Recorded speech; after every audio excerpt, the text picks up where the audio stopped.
Hello friends, मैं हूं प्रशांत सिंह और आज का जो हमारा टॉपिक है वो है मनी मार्केट। यूपीएससी हो, स्टेट पीएससी हो या बैंकिंग हो, इकोनॉमिक्स से रिलेटेड ये जो टॉपिक है आपका, ये सभी प्रकार के एग्ज़ाम के पॉइंट ऑफ व्यू से बहुत ज़्यादा इम्पॉर्टेंट माना जाता है। तो ध्यान से ये वीडियो देखिएगा। अगर मैं बात करूं कि फाइनेंशियल मार्केट या वित्तीय बाज़ार होता है, तो वित्तीय बाज़ार ये है कि शॉर्ट टर्म के लिए, लॉन्ग टर्म के लिए जो इसके पार्टिसिपेंट्स हैं उनको फंड कहाँ से मिलेगा, तो उसके लिए ये क्या करते हैं, वित्तीय बाज़ार का प्रयोग करते हैं। अब वित्तीय बाज़ार के मुख्यतः दो भाग होते हैं। एक होता है क्या, मनी मार्केट, जिसको हम मुद्रा बाज़ार बोलते हैं, और दूसरा होता है कैपिटल मार्केट, जिसको हम पूंजी बाज़ार बोलते हैं। अब डिफरेंस क्या है, मनी मार्केट है, कैपिटल मार्केट है। तो आज का जो हमारा टॉपिक है वो मनी मार्केट है। आज हम मनी मार्केट के बारे में बात करेंगे। छोटा टॉपिक है लेकिन इंपॉर्टेंट टॉपिक है।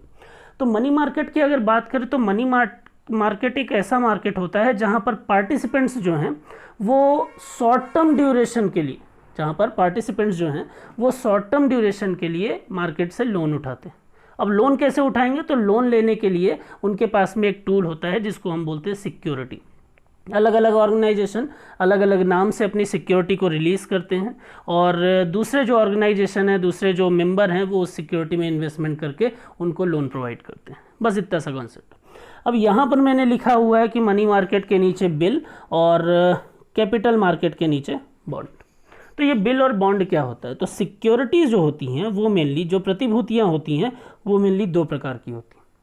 मेच्योरिटी के बेसिस पे उनको दो अलग अलग भाग में डिवाइड कर दिया गया है। ये बोला गया कि अगर सिक्योरिटी की मेच्योरिटी का टाइम ड्यूरेशन, अगर जो प्रतिभूतियां हैं उनकी जो मेच्योरिटी की अवधि है, जो उनकी परिपक्वता अवधि है, अगर वो 1 साल से कम होती है, लेस देन 1 ईयर होती है अगर मेच्योरिटी पीरियड, तो उसको हम नाम दे देते हैं क्या, बिल।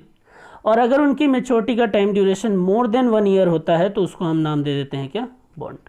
अब मैंने थोड़ी देर पहले आपको ये बोला था कि मनी मार्केट जो है वो शॉर्ट टर्म ड्यूरेशन के लिए मार्केट में बोरोइंग और लेंडिंग की प्रोसेस को एग्जीक्यूट करता है।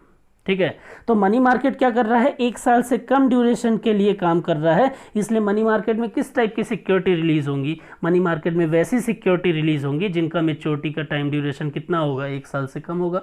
तो हमने अभी अभी देखा है कि बिल जो है वो 1 साल से कम मेच्योरिटी पर रिलीज होने वाली सिक्योरिटी होती हैं। इसलिए याद रखिएगा कि मनी मार्केट में हमेशा बिल रिलीज होते हैं। और कैपिटल मार्केट जो होता है, जो हम अगले वीडियो में देखेंगे, तो कैपिटल मार्केट 1 साल से ज़्यादा ड्यूरेशन के लिए काम करता है। तो वहाँ पर जो सिक्योरिटी होगी वो भी 1 साल से ज़्यादा ड्यूरेशन वाली होगी, तो उसको हम कहते हैं बॉन्ड।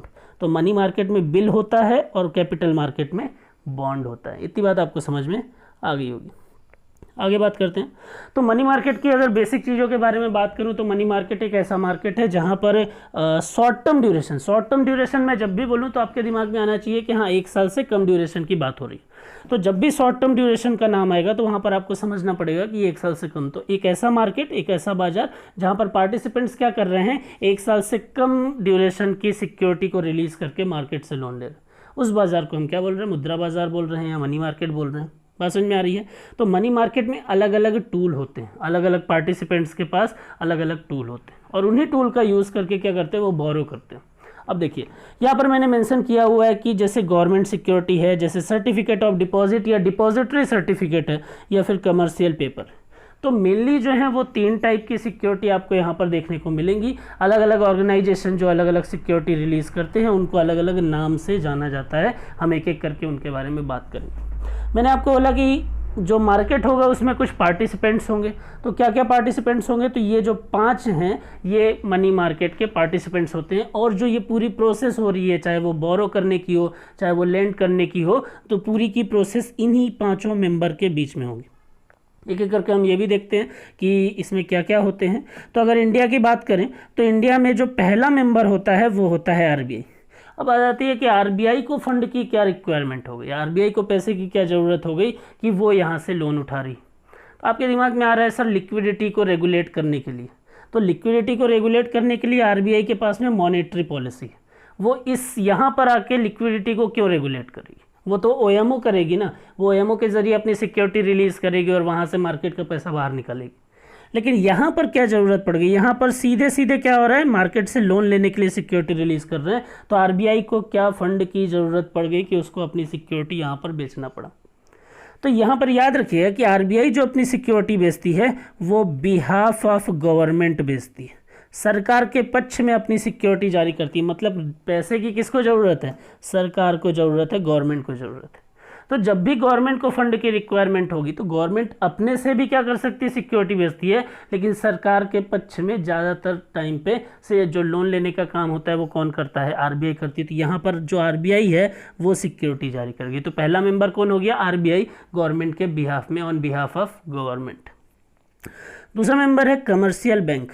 ठीक है, कमर्शियल बैंक इसलिए बोल रहा हूँ क्योंकि इसमें आरआरबीज नहीं है, इसमें कोऑपरेटिव्स नहीं। ठीक है, तो यहाँ पर कौन मेंबर होगा? सिर्फ और सिर्फ कमर्शियल बैंक जो होंगे वो इसके मेंबर होंगे।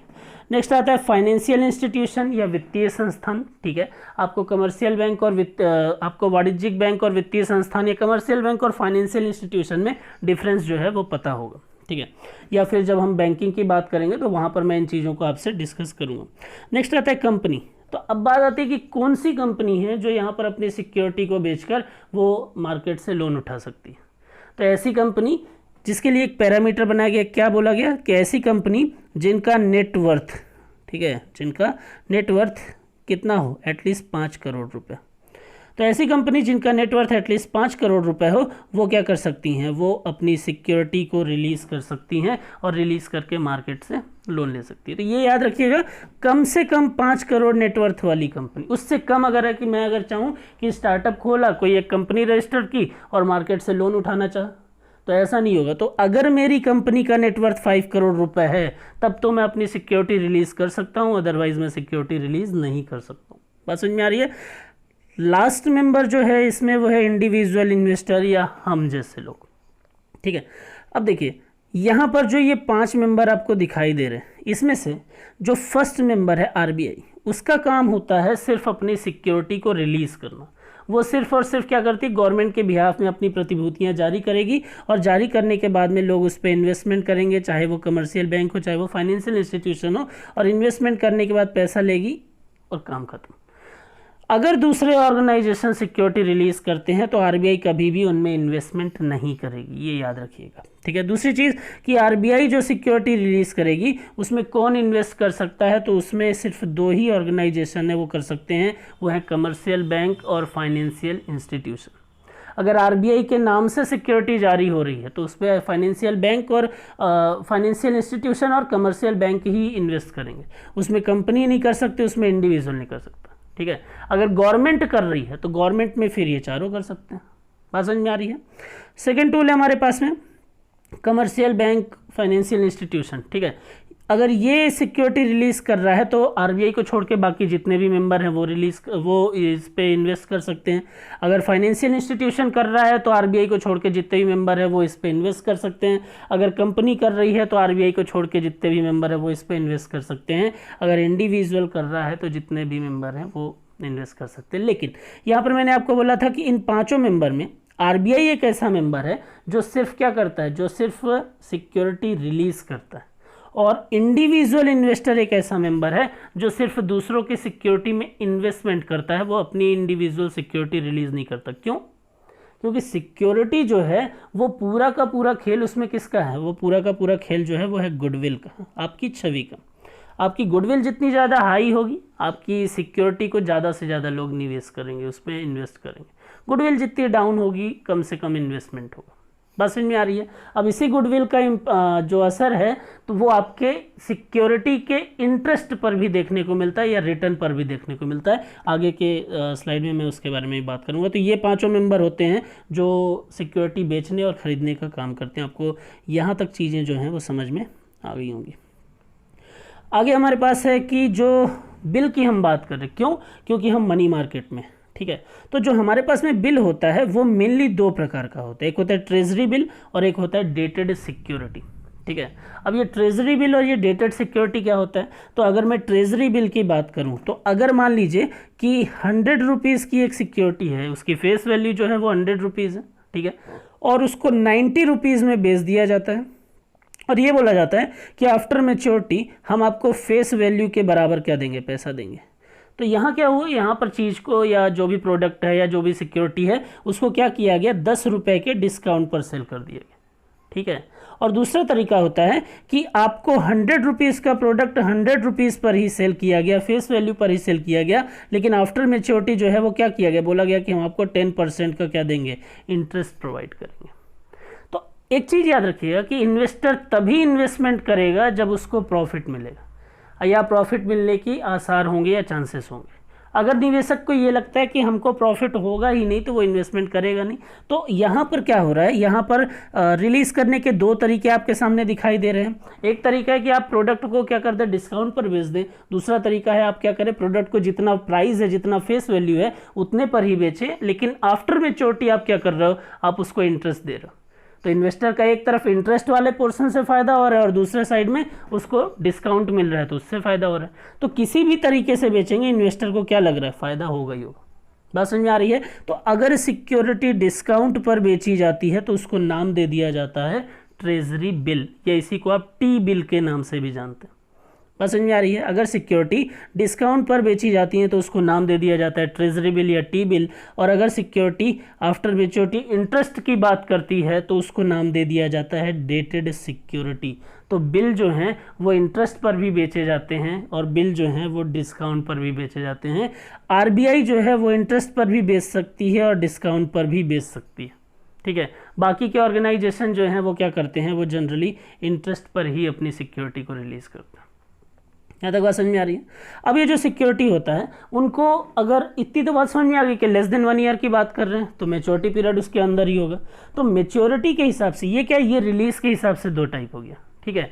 अब मैच्योरिटी की बात करें तो मैच्योरिटी के हिसाब से भी क्या होता है, बिल को अलग अलग कैटेगरी में डिवाइड किया गया है। यहाँ पर ये बोला गया आपको सिर्फ नाम याद रखना है और टाइम ड्यूरेशन याद रखना है। तो यहाँ पर ये बोल रहा है कि अगर कोई सिक्योरिटी है और उसकी मैच्योरिटी का टाइम ड्यूरेशन 1 दिन का है, अगर मान लीजिए कि एक ऑर्गेनाइजेशन है, एक कंपनी है, वो सिर्फ 1 दिन की सिक्योरिटी रिलीज़ कर रही है, 1 दिन की बिल जो है वो रिलीज़ कर रहा है, तो उसको नाम दे दिया जाएगा क्या, उसको नाम दे दिया जाएगा ओवरनाइट कॉल मनी, या कहीं कहीं पर कॉल मनी भी लिखा होता है। तो उसको नाम दे दिया जाता है ओवरनाइट कॉल मनी। सिर्फ 1 दिन की परिपक्वता अवधि वाली अगर कोई प्रतिभूति जारी की जा रही है या 1 दिन की मैच्योरिटी वाली कोई सिक्योरिटी रिलीज़ हो रही है तो उसको नाम दे दिया गया क्या, ओवरनाइट कॉल मनी। अगर मान लीजिए कि 1 दिन से ज़्यादा है लेकिन अप टू 14 डेज, 14 दिन तक है, तो उसको नाम दे दिया जाएगा क्या, नोटिस मनी, ठीक है। और अगर 14 दिन से ज़्यादा है और 365 दिन तक है तो उसको नाम दे दिया जाता है क्या, टर्म मनी। तो यहाँ पर क्या है, यहाँ पर मैच्योरिटी के हिसाब से बस नाम चेंज है। आपको बस इतना समझना है कि 1 दिन का है, ओवरनाइट कॉल मनी होगा, 1 से 14 दिन के बीच में है, नोटिस मनी होगा, 14 से 365 दिन के बीच में है तो टर्म मनी होगा। बात समझ में आ रही है। तो मैच्योरिटी के हिसाब से इसको क्या कर दिया गया है, 3 अलग अलग कैटेगरी में डिवाइड कर दिया गया। अब मैंने आपको स्टार्टिंग में ये बोला था कि मनी मार्केट में अलग अलग टूल होते हैं। गवर्नमेंट सिक्योरिटी होता है, डिपॉजिटरी सर्टिफिकेट या सर्टिफिकेट ऑफ डिपॉजिट होता है, और कमर्शियल पेपर होता है। तो ये है क्या, और मैंने ये बोला था कि अलग अलग ऑर्गेनाइजेशन या अलग अलग जो पार्टिसिपेंट्स हैं वो जो सिक्योरिटी रिलीज़ करते हैं उनके नाम अलग अलग हैं और काम भी थोड़ा सा अलग अलग है। अब देखिए, पहला ऑर्गेनाइजेशन था हमारे पास में क्या, आरबीआई, जो गवर्नमेंट के बिहाफ में सिक्योरिटी को रिलीज कर रहा था।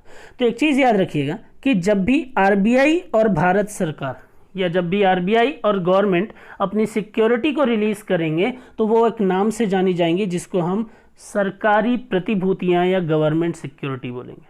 बात समझ में आ रही है। जब भी आरबीआई या गवर्नमेंट अपनी सिक्योरिटी रिलीज करेंगे उनको हम क्या बोलेंगे, उनको हम गवर्नमेंट सिक्योरिटी। तो यहाँ पर क्या है, यहाँ पर नाम है कि अगर सरकार के द्वारा जारी हो रहे हैं या आरबीआई के द्वारा जारी हो रहे हैं तो क्या बोला जा रहा है, बोला जा रहा है कि गवर्नमेंट सिक्योरिटी। बात समझ में आ रही है। अब कुछ बेसिक चीज़ें हैं जो आप देख लीजिए। हम मनी मार्केट की ही बात कर रहे हैं, बार बार बोल रहा हूँ मैं, आप कंफ्यूज मत होइएगा। तो यहाँ पर क्या है, फेस वैल्यू। जिसको नहीं पता है उसको बता देता हूँ कि फेस वैल्यू का मतलब कि सिक्योरिटी में एक अमाउंट जो मेंशन होता है उसी को हम फेस वैल्यू बोलते हैं। सिक्योरिटी में एक टाइम लिखा होता है कि इतने टाइम के बाद ये परिपक्व हो जाएगी, उसको हम परिपक्वता अवधि बोलते हैं उसकी, ठीक है। और ऊपर लिखा होता है ऑर्गेनाइजेशन का नाम जिसके द्वारा ये रिलीज़ की जा रही है। सिक्योरिटी में मेनली ये 3 चीज़ें होती हैं।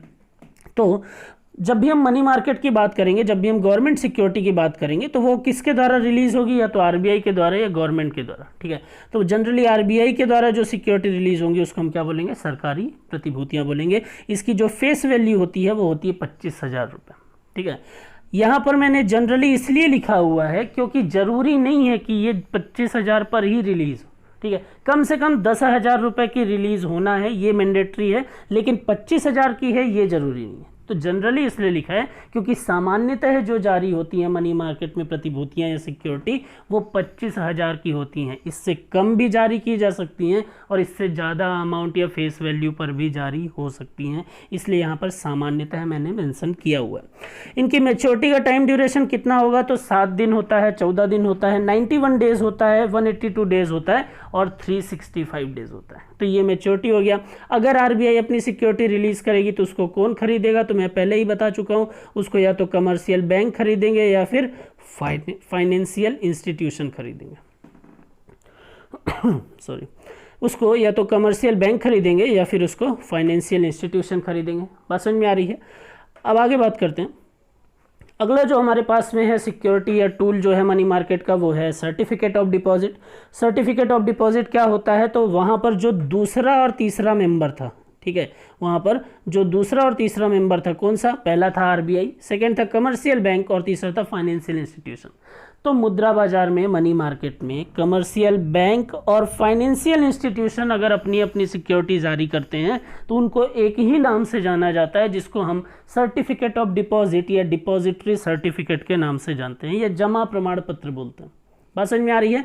तो अगर मान लीजिए कि वाणिज्यिक बैंक जारी कर रहे हैं तो भी जमा प्रमाण पत्र होगा, अगर फाइनेंशियल इंस्टीट्यूशन या वित्तीय संस्थान जारी कर रहे हैं तो भी जमा प्रमाण पत्र ही कहलाएगा। बात समझ में आ रही है। अब बेसिक चीज़ों के बारे में देख लें तो आरबीआई ने इसको 1989 में इसको मनी मार्केट में इंट्रोड्यूस किया था, ठीक है, एक टूल के तौर पर इंट्रोड्यूस किया गया था। फेस वैल्यू की बात करें तो सामान्यतः इसकी फेस वैल्यू जो होती है वो 1 लाख रुपए होती है, कम ज़्यादा हो सकती है। मैच्योरिटी वही 7 दिन से लेकर और 365 दिनों तक की होती है। आगे अगर बात करें, अच्छा, इसमें एक चीज़ एक्सेप्शन के फॉर्म में देखने को मिलती है, अपवाद के रूप में देखने को मिलती है। मनी मार्केट में मैंने आपको ये बोला है कि जो ये मैच्योरिटी का टाइम ड्यूरेशन होता है वो 1 साल से कम होता है, लेकिन इसमें एक अपवाद होता है कि जब हम जमा प्रमाण पत्र की बात करते हैं, जब हम डिपॉजिटरी सर्टिफिकेट की बात करते हैं, तो उस कंडीशन में अगर किसी डिपॉजिटरी सर्टिफिकेट, बैंक कोई सिक्योरिटी रिलीज कर रहा है या फिर फाइनेंशियल इंस्टीट्यूशन कर रहा है, तो वो किस नाम से रहेगी, डिपॉजिटरी सर्टिफिकेट के नाम से रहेगी। तो अगर कोई डिपॉजिटरी सर्टिफिकेट की मैच्योरिटी का टाइम ड्यूरेशन जो है वो 1 साल से ज़्यादा और 3 साल तक भी होता है, तो भी वो क्या होगी, वो मनी मार्केट का ही टूल माना जाएगा। क्यों, क्योंकि ये एक अपवाद के रूप में लिया जाता है। बात समझ में आ रही है। बाकी जितनी भी चीज़ें होंगी, जितने भी टूल्स होंगे, उनकी मैच्योरिटी 1 साल तक ही होगी, लेकिन जमा प्रमाण पत्र के केस में ये एक एक्सेप्शन होता है, एक अपवाद होता है, ये आप याद रखिएगा।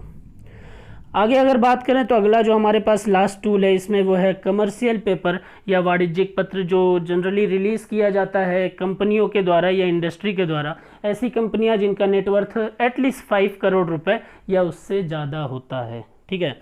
इसको आरबीआई ने इंट्रोड्यूस किया था 1990 में, ठीक है, और इसकी फेस वैल्यू जो होती है वो जनरली 5 लाख रुपए की होती है। कम और ज़्यादा वैल्यू पर भी इसको रिलीज़ किया जा सकता है। अगर मैच्योरिटी की बात करें तो सेम मैच्योरिटी 7 से 365 डेज तक इसकी मैच्योरिटी होती है, हम पहले भी बात कर चुके हैं। आगे देखते हैं। अब देखिए, स्टार्टिंग में मैंने आपको बोला था कि सारा खेल किसका है, सारा खेल है गुडविल का, ठीक है। स्टार्टिंग में मैंने आपको बोला था कि सारा खेल किसका है, सारा खेल है छवि का, या सारा खेल है गुडविल का। अगर मान लीजिए कि कोई एक पर्सन है, उससे वो आपसे लोन मांगता है, तो उसकी छवि के आधार पर आप लोन देंगे कि अगर आपको पता है कि ये रिटर्न कर देगा तो आप उसको पैसा दे सकते हैं, पता है रिटर्न नहीं करेगा तो आप पैसा नहीं देंगे। क्यों, क्योंकि आपकी एक जगह आपको रिस्क कम है और एक जगह आपको रिस्क ज़्यादा है। दूसरी चीज़ कि अगर मान लीजिए कि आप किसी कंपनी में इन्वेस्ट करना चाहते हैं, तो वहाँ पर रिस्क अगर ज़्यादा है तो वो कंपनी आपको लालच देगी कि आप हमसे ज़्यादा इंटरेस्ट ले लो, आप यहाँ पर इन्वेस्टमेंट करो, तो उस लालच में आकर आप इन्वेस्टमेंट करेंगे। एक जगह आपको ये पता है कि यार ये इंटरेस्ट तो कम दे रही है, लेकिन यहाँ पर पैसे डूबने के चांसेस जो है वो कम है, रिस्क जो है वो कम है, तो वहाँ पर क्या होगा, आपको प्रॉफिट कम होगा लेकिन आप इन्वेस्टमेंट करेंगे। तो सेम चीज़ यहाँ पर होती है। वहाँ अभी जो हम बात किए वो गुडविल की ही बात कर रहे हैं, वो छवि की ही बात कर रहे हैं। तो यहाँ पर भी ये जो तीनों इंस्ट्रूमेंट आपने देखे हैं, चाहे वो गवर्नमेंट सिक्योरिटी हो, चाहे वो डिपॉजिटरी सर्टिफिकेट हो और चाहे वो कमर्शियल पेपर हो, इन तीनों के जो इंटरेस्ट रेट डिसाइड होंगे वो किस बेसिस पे डिसाइड होंगे, वो डिसाइड होंगे गुडविल पर। किसकी गुडविल, रिलीजर ऑर्गेनाइजेशन की गुडविल पर। बात समझ में आ रहा है। तो अगर मैं मान लीजिए कि पार्टिसिपेंट्स जो हमारे पास में हैं उनके बेसिस पे बात करूं कि किसकी गुडविल हाई है, कौन इंटरेस्ट ज़्यादा देगा, कौन इंटरेस्ट कम देगा, तो अगर हम आरबीआई की बात करें, कमर्शियल बैंक या फाइनेंशियल इंस्टीट्यूशन की बात करूं, या फिर कंपनी की बात करूं, तो अगर मैं कमर्शियल बैंक या फाइनेंशियल इंस्टीट्यूशन बोल रहा हूं तो आप उसको एक मान के चलें, क्योंकि हम डिपॉजिटरी सर्टिफिकेट की बात कर रहे हैं। ठीक है, तो आरबीआई अगर अपनी सिक्योरिटी रिलीज कर रहा है तो आपको पता है कि आरबीआई के पास में, बैंकों को पता है, फाइनेंशियल इंस्टीट्यूशन को, कि वहां इन्वेस्ट करेंगे तो पैसा डूबेगा नहीं, भले ही वो आपको इंटरेस्ट जो है, वो रिटर्न जो है वो कम प्रोवाइड कर रहा है। ठीक है, तो यहां पर क्या हुआ, गुडविल हाई थी, तो जहां पर गुडविल हाई होगी वहां रिस्क कम होगा, जहां रिस्क कम होगा वहां प्रॉफिट भी कम होगा, तो आपका इंटरेस्ट जो है वो क्या हो जाएगा, डाउन हो जाएगा। अगर मान लीजिए कि कोई कंपनी है जिसकी गुडविल डाउन है, ठीक है, उस केस में क्या है, वो आपको लालच दे रही है कि आप अगर इन्वेस्ट करते हैं तो हम आपको आफ्टर मैच्योरिटी इतना रिटर्न प्रोवाइड करेंगे। तो यहाँ पर क्या है, यहाँ पर गुडविल डाउन है, गुडविल डाउन है तो यहाँ पर रिस्क जो है वो हाई है। अब रिस्क हाई है तो आपको प्रॉफिट भी ज़्यादा होगा। अब भगवान भरोसे अगर आप इन्वेस्टमेंट कर भी देते हैं तो रिस्क तो है वो बना हुआ है, ठीक है, आपको लॉस भी हो सकता है, लेकिन अगर प्रॉफिट हुआ तो आरबीआई के इन्वेस्टमेंट से कंपेयर में ज़्यादा प्रॉफिट होगा। तो ये कॉन्सेप्ट याद रखिए कि जहां पर रिस्क कम है वहां पर रिटर्न आपको कम मिलेगा, जहां पर रिस्क ज़्यादा है वहां पर रिटर्न आपको ज़्यादा मिलेगा। सारा खेल किसका है, गुडविल का है। गुडविल ही डिसाइड करेगी कि रिस्क कम है या रिस्क ज़्यादा है। बात समझ में आ रही है। तो ये चीज़ है। अगली बात करें, अगर अगला जो टर्म है हमारे पास में वो है वेलोसिटी ऑफ मनी, मुद्रा का वेग किसको बोलते हैं। तो मुद्रा की वेग की अगर बात करूं मैं, तो मुद्रा का वेग एक ऐसी प्रोसेस है या नंबर ऑफ ट्रांजैक्शन, ठीक है, किसी भी मुद्रा का या किसी भी मनी का जितना नंबर ऑफ ट्रांजैक्शन होता है उसका वेलोसिटी उतना ज़्यादा होता है, और नंबर ऑफ ट्रांजैक्शन जितना कम होगा उसकी वेलोसिटी उतनी कम होगी। सीधे सीधे साधारण भाषा में अगर बात करूं तो एक नोट का जितने ज़्यादा बार एक हाथ से दूसरे हाथ, दूसरे से तीसरे, तीसरे से चौथे बार जितनी बार ट्रांजैक्शन हो रहा है, ठीक है, तो वहाँ हम बोल रहे हैं कि मुद्रा का वेग जो है वो अधिकतम है। जितने कम बार हो रहा है वहाँ हम बोल रहे हैं कि मुद्रा का वेग कम है। अब यहाँ पर ये मतलब नहीं कि हम आपस में बैठे हुए हैं और नोट को सर्कुलेट कर रहे हैं कि यार इसका वेग जो है, इसका वेलोसिटी जो है वो हमको बढ़ाना है। नहीं, आप कितनी बार उससे ट्रांजैक्शन कर रहे हैं, आप कितने बार उससे इकोनॉमिक एक्टिविटी परफॉर्म कर रहे हैं, आर्थिक क्रियाएं कर रहे हैं, वो डिसाइड कर रहा है कि उसका वेग कितना है, वो डिसाइड कर रहा है उसकी वेलोसिटी कितनी है। बात समझ में आ रही है। तो नंबर ऑफ ट्रांजैक्शन के बेसिस पर हम क्या बोल देते हैं कि ये वेलोसिटी ऑफ मनी। बात समझ में आ रही। तो ये हमारा मनी मार्केट था। लास्ट में आपको मैंने एक क्वेश्चन दिया हुआ है कि the commercial paper issued with low interest rate, thus the commercial paper are categorised as. ठीक है, आपके सामने 4 ऑप्शन है, कमेंट बॉक्स में आप इसका आंसर मैसेज करिए, और अगर आपको वीडियो पसंद आया हो तो लाइक करें। दूसरी चीज़ की अगर इससे रिलेटेड आपको कोई भी डाउट है तो आप कमेंट बॉक्स में उसको भी यहाँ पर मैसेज करके पूछ सकते हैं। Thank you.